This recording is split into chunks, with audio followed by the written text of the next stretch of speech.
بسم اللہ الرحمن الرحیم۔ السلام علیکم سامعین کرام، آج کا بیان مہمان کے اکرام کے اہتمام کے بارے میں ہے۔ حضرت عبداللہ بن مسعود صفا مروہ کی سعی کر رہے تھے اور اپنی زبان کو خطاب کر کے فرماتے تھے کہ اے زبان، اچھی بات کہہ نفع کمائے گی اور شر سے سکوت کی سلامت رہے گی۔ اس سے پہلے کہ شرمندہ ہو، کسی نے پوچھا کہ یہ جو کچھ آپ فرما رہے ہیں اپنی طرف سے فرما رہے ہیں یا آپ نے اس بارے میں کچھ حضور اقدس صلی اللہ علیہ وسلم سے سنا ہے؟ انہوں نے فرمایا کہ میں نے حضور اکرم صلی اللہ علیہ وسلم سے سنا ہے کہ آدمی کی خطاؤں کا اکثر حصہ اس کی زبان میں ہوتا ہے۔ حضرت عبداللہ بن عمر رضی اللہ تعالیٰ عنہ حضور اقدس صلی اللہ علیہ وسلم کا ارشاد نقل کرتے ہیں کہ جو شخص اپنی زبان کو روکے رہے، اللہ جل شانہ اس کی عیب پوشی کرتے ہیں، اور جو شخص اپنے غصے پر قابو رکھے، اللہ جل شانہ اس کو اپنے عذاب سے محفوظ رکھتے ہیں، اور جو شخص اللہ جل شانہ کی بارگاہ میں معذرت کرتا ہے، تعالی شانہ اس کے عذر کو قبول فرماتے ہیں۔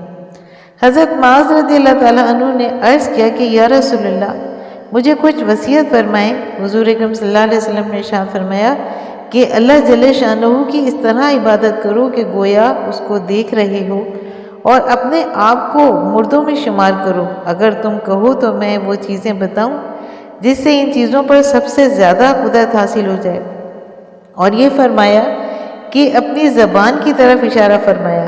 آیا میں اس کا ذکر ہے حضرت سلیمان علیہ نبینا علیہ السلام سے نقل کیا گیا ہے کہ اگر کلام چاندی ہے تو سکوت سونا ہے۔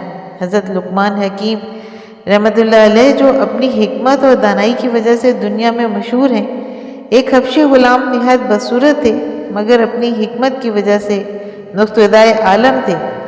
کسی نے ان سے پوچھا کہ تو فلاں شخص کا غلام نہیں ہے؟ انہوں نے فرمایا صحیح ہے۔ پھر اس نے کہا کہ پھر یہ مرتبہ کس بات سے ملا؟ انہوں نے فرمایا کہ 4 چیزوں سے: اللہ کا خوف، سچائی، امانت کا پورا ادا کرنا، اور بے فائدہ بات سے سکوت۔ اور متعدد روایت میں ان کی خصوصی عادت کثرت سکوت ذکر کی گئی ہے، اور اس کا حوالہ در منشور میں ہے۔ حضرت برہ رضی اللہ تعالیٰ عنہ فرماتے ہیں ایک بدو نے آ کر عرض کیا کہ یا رسول اللہ صلی اللہ علیہ وسلم، مجھے ایسا عمل بتا دیجیے جو جنت میں لے جانے والا ہو۔ حضور اکرم صلی اللہ علیہ وسلم نے فرمایا کہ بھوکے ہوئے کھانا کھلاؤ، پیاسے کو پانی پلاؤ، اچھی باتوں کو لوگوں کا حکم کرو اور بری باتوں سے روکو، مہمان نوازی کرو، اور یہ نہ ہو سکے تو اپنی زبان کو اچھی بات کے علاوہ بولنے سے روکے رکھو۔ حضور اقدس صلی اللہ علیہ وسلم نے کا پاک ارشاد ہے کہ اپنی زبان کو خیر کے علاوہ سے محفوظ رکھو، اس کے ذریعے سے تم شیطان پر غالب رہو گے۔ یہ چند روایات مختصر ذکر کی گئی ہیں، اس کے علاوہ بھی بہت سی روایات اور آثار ہیں جس کو امام غزالی رحمۃ اللہ علیہ نے ذکر کیا، اور علامہ زبیدی رحمۃ اللہ علیہ اور حافظ عراقی رحمۃ اللہ علیہ نے ان کی تخریج کی ہے۔ ان سے معلوم ہوتا ہے کہ زبان کا مسئلہ اہم مسئلہ ہے جس سے ہم لوگ بالکل غافل ہیں، جو چاہا زبان سے کہہ دیا۔ حالانکہ اللہ جل شانہ کی 2 نگہبان ہر وقت دن اور رات دائیں اور بائیں منڈوں پر موجود رہتے ہیں، اور جو ہر بھلائی اور برائی کو لکھتے ہیں۔ اس کے سبب اللہ جل شانہ اس کی پاک اور رسول صلی اللہ علیہ وسلم کا کیا کیا احسان ذکر کیا جائے کہ آدمی سے بے اتفاقی میں فضول بات نکل ہی جاتی ہے۔ حضور اکرم صلی اللہ علیہ وسلم نے ارشاد فرمایا کہ کفارہ مجلس کا یہ ہے کہ اٹھنے سے قبل 3 مرتبہ یہ دعا پڑھے کہ سبحان اللہ وبحمدہ، سبحانک اللہم وبحمدک، اشہد ان لا الہ الا اللہ، انت استغفرک واتوب الیک۔ حسن حسین میں اس میں ذکر ہے۔ ایک حدیث میں ہے کہ حضور اقدس صلی اللہ علیہ وسلم آخر میں ان کلمات کو پڑھا کرتے تھے۔ کسی نے عرض کیا کہ یا رسول اللہ صلی اللہ علیہ وسلم، آپ پہلے تو ان کلمات کو نہیں پڑھتے تھے؟ حضور اکرم صلی اللہ علیہ وسلم نے ارشاد فرمایا کہ یہ کلمات مجلس کا کفارہ ہیں۔ ایک اور حدیث میں ہے کہ حضور اکرم صلی اللہ علیہ وسلم نے فرمایا کہ چند کلمات ایسے ہیں جو شخص مجلس سے اٹھتے وقت 3 مرتبہ ان کو پڑھے تو وہ مجلس کی گفتگو کے لیے کفارہ ہو جاتے ہیں، اور اگر مجلس خیر میں پڑھے جائیں تو اس مجلس کے خیر ہونے پر ان سے مہر لگ جاتی ہے، جیسا کہ خط کے ختم ہونے پر مہر لگائی جاتی ہے۔ وہ کلمات یہ ہیں کہ سبحانک اللہم و بحمدک لا الہ الا انت استغفرک و اتوب الیک۔ ابو داؤد میں اس کا ذکر ہے۔ اسی طرح مہمان کے اکرام کا اہتمام میں حضور اقدس صلی اللہ علیہ وسلم کا پاک ارشاد ہے کہ جو شخص اللہ جل شانہ پر اور آخرت کے دن پر ایمان رکھتا ہو، اس کے لیے ضروری ہے کہ اپنے مہمان کا اکرام کرے۔ مہمان کا جائزہ 1 دن رات ہے اور مہمان 3 دن رات، اور مہمان کے لیے جائز نہیں کہ اتنا طویل قیام کرے جس سے میزبان مشقت میں پڑ جائے۔ اس حدیث شریف میں حضور اقدس صلی اللہ علیہ وآلہ وسلم نے 2 ادب ارشاد فرمائے، ایک میزبان کے متعلق، دوسرا مہمان کے متعلق۔ میزبان کا ادب یہ ہے کہ اگر وہ اللہ پر اور آخرت کے دن پر ایمان رکھتا ہے، جیسے کہ پہلی حدیث میں بتایا جا چکا ہے، تو اس کو چاہیے کہ مہمان کا اکرام کرے، اور مہمان کا اکرام یہ ہے کہ کشادہ روئی اور خوش قلقی سے پیش آئے، نرمی سے گفتگو کرے۔ اس کا ذکر بھی مظاہر میں موجود ہے۔ ایک حدیث میں ہے کہ سنت یہ ہے کہ آدمی مہمان کے ساتھ گھر کے دروازے تک مشابہت کے لیے جائے۔ اس کا ذکر مشکوات میں ہے۔ حضرت عمر رضی اللہ تعالیٰ عنہ حضور اقدس صلی اللہ علیہ وسلم کا ارشاد نقل کرتے ہیں کہ جو شخص مہمانی نہ کرے اس میں کوئی خیر نہیں۔ حضرت سمرہ رضی اللہ تعالیٰ عنہ فرماتے ہیں کہ حضور اقدس صلی اللہ علیہ وسلم مہمان کی ضیافت کا حکم فرمایا کرتے تھے۔ مجمع الزوائد میں اس کا ذکر ہے۔ ایک شخص نے دیکھا کہ حضرت علی رضی اللہ تعالیٰ عنہ رو رہے ہیں۔ اس نے سبب پوچھا تو آپ نے فرمایا کہ 7 دن سے کوئی مہمان نہیں آیا، مجھے اس کا ڈر ہے کہ کہیں حق تعالیٰ شانہ نے میری اعانت کا ارادہ تو نہیں کر لیا۔ آیا میں اس کا ذکر ہے۔ حضور اقدس صلی اللہ علیہ وسلم نے حدیث بالا میں مہمان کے اکرام کا حکم فرمانے کے بعد ارشاد فرمایا ہے کہ اس کا جائزہ 1 دن رات ہے۔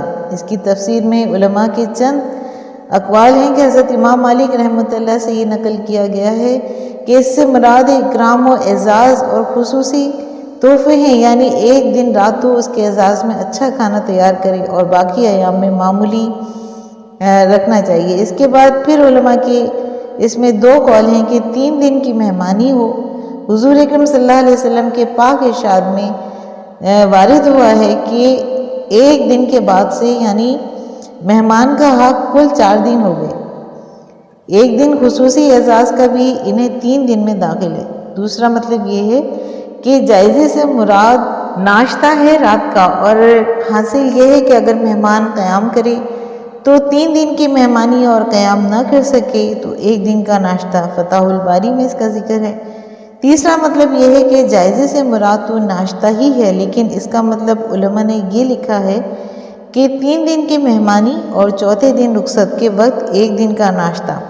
چوتھا مطلب یہ ہے کہ جائزے سے مراد گزر ہے، اور مطلب یہ ہے کہ جو شخص مستقل ملاقات کے لیے آئے اس کا حق 3 دن قیام کا ہے، اور جو راستے میں گزرتے ہوئے ٹھہر جائے، اصل مقصد آگے جانا تھا، یہ جگہ راستے میں پڑ گئی اس لیے یہاں بھی قیام کر لیا، تو اس کے قیام کا حق صرف 1 دن ہے۔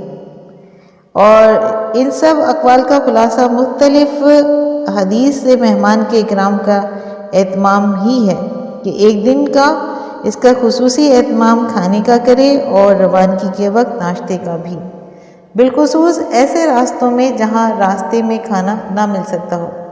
دوسرا ادب حدیث سے اعلیٰ میں مہمان کے لیے یہ ہے کہ کہیں جا کر اتنا طویل قیام نہ کرے کہ جس سے میزبان کو تنگی اور دقت پیش آئے۔ ایک اور حدیث میں ہے کہ اس لفظ کی جگہ یہ ارشاد ہے کہ اتنا نہ ٹھہرے کہ میزبان کو گناہ گار بنا دے، یعنی یہ کہ اس کے طویل قیام کی وجہ سے میزبان اس کی غیبت کرنے لگے یا کوئی ایسی حرکت کرے جس سے مہمان کو اذیت ہو، یا مہمان کے ساتھ کسی قسم کی بدگمانی کرنے لگے۔ یہ سب امور میزبان کو گناہ گار بنانے والے ہیں، لیکن یہ سب کچھ اس صورت میں ہے کہ میزبان کی طرف سے مہمان کے قیام پر اصرار اور تقاضا نہ ہو۔ اس کے اندازے سے غالباً یہ ہے کہ زیادہ قیام اس پر گرا نہیں ہے۔ ایک حدیث میں ہے کہ کسی نے عرض کیا کہ یا رسول اللہ صلی اللہ علیہ وسلم، کیا چیز ہے جو اس کو گناہ میں ڈالے؟ حضور اکرم صلی اللہ علیہ وسلم نے فرمایا کہ اس کے پاس اتنا قیام کرے کہ میزبان کے پاس اس کے کھانے کے کچھ نہ ہو، حافظ رحمۃ اللہ علیہ کہتے ہیں کہ اس میں حضرت سلمان رضی اللہ تعالیٰ کا اپنے مہمان کے ساتھ ایک قصہ پیش آیا کہ جس قصے کی طرف حافظ رحمۃ اللہ علیہ نے اشارہ کیا کہ امام غزالی رحمۃ اللہ علیہ نے اس کو نقل کیا ہے کہ حضرت ابو وائل رحمۃ اللہ علیہ کہتے ہیں کہ میں اور میرا ایک ساتھی حضرت سلمان رضی اللہ تعالیٰ عنہ کی زیارت کے لیے گئے۔ انہوں نے جو کی روٹی اور نیم کوفتہ نمک ہمارے سامنے رکھا۔ میرا ساتھی کہنے لگا کہ اگر اس کے ساتھ ساتر یعنی پودینے کی ایک قسم ہوتا تو بڑا لذیذ ہوتا۔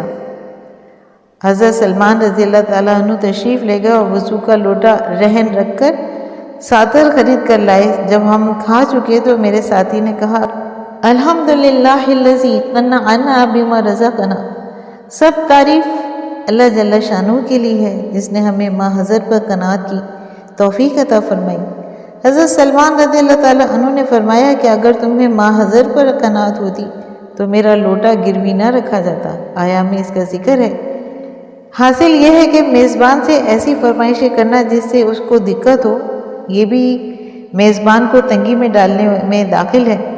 دوسرے یہ کہ گھر جا کر چنا چنی کرنا کہ چاہیے کہ وہ ہرگز مناسب نہیں، جو وہ حاضر کر رہا ہے اس پر صبر و شکر سے بشاشت کے ساتھ کھا لینا چاہیے۔ فرمائشیں کرنا بسا اوقات میزبان کی دقت اور تنگی کے سبب ہوتا ہے، البتہ اگر میزبان کے حال سے یہ اندازہ ہو کہ وہ فرمائش سے خوش ہوتا ہے، مثلا فرمائش کرنے والا کوئی محبوب ہو جس سے فرمائش کی جائے، وہ جان نثار ہو تو چاہے فرمائش کر لے۔